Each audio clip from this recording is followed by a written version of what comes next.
Жошке менен тамак бергенге неме кылам.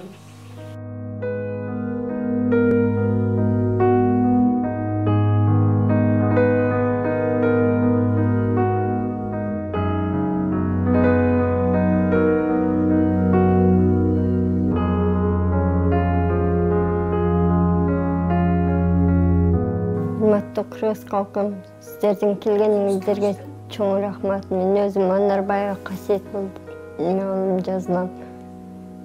Мен чектелген себебим 3 инвалид биз бир үйдө. Балдарым инвалид. Мен жумушка чыгайын десем, жумушка эч ким албайт экен инвалидтигимден. Балдарым да инвалид, экинчи группабыз барыбыз. Ошол үчүн ушундай шартта турабыз. Кыргыз калкым бизге жардам берип койсоңуздар, чоң ыраазы болот деп. Ушунча инвалид болуп отурганыбызга кээ бирде балдарыма аш тамак таппай каламын. Акчам болбосо эч ким бизге карыз да бербейт экен. Иногда карыз сурап аламын балдарыма. Бирден лепешка алып тыйгызганга аракет кыламын. Ушулардын ушуп кетип жыгылып калбаш үчүн. Ушундай силерден суранычы.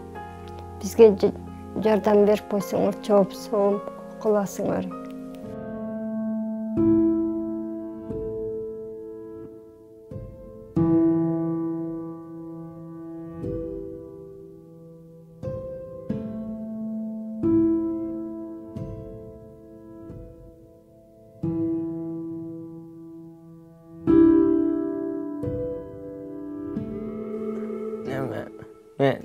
Menen atım Jomat, familiyam Hadbank olan Jomatmın.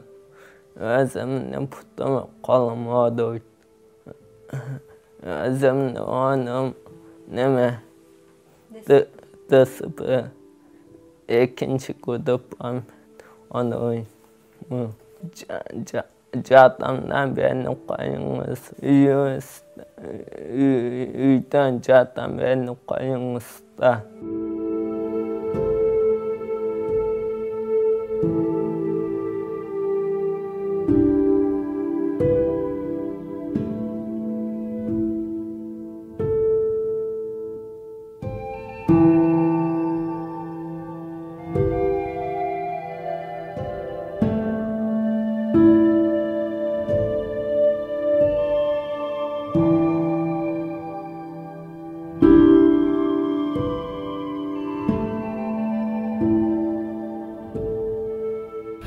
Жашоо шарты аябай эле кыйын, муктаждагы көп, бир үй бүлөдө 3 инвалид жашайт. Мамлекет жактан эч кандай жардам жок. Ушул жашап аткан үй да мамлекетке караштуу. Бул дагы уже срогу азайып атат, 1 жылдын ичинде бошотуш керек. Бошотсо каяка барат, кантип жашайт, кандай болот деген суроо кыйнап атат. Балдары инвалид болуп, оорукчан болгондуктан үй берген наракта турсун, даже мындай учурашкандан да адамдар баягындай болот экен да. Анан өздөрүнүн алган пенсиялары эчтекеге жетпейт пособиясы. Азыр ушул моментте 2 магазинге дейин карызы бар. Бирөөсүнө 7.000, бирөөсүнө 4.000 продуктага. Эми болгон продукта жеген да мындай жакшы эмес, карасаң толук эле макарон жейт. Анан кээде сахар да таппай калат да. Анан ошол жашоо шартын көрүп ушунчалык кыйналып, анан кийин ошо элге чыгарып, эл менен бөлүшүп, элден жардам сураганга ушундай муктаж болуп келип, видеого тартып, сайттарга таштап.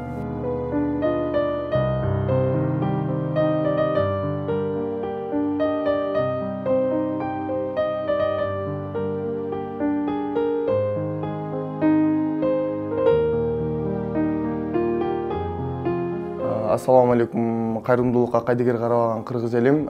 Биз бул жерге келүүбүздүн себеби Москва кайрымдуулук фондунун негиздөөчүсү Курманбеков мырза Али байкеге түшкөн видео кайрылуудан келип отурабыз.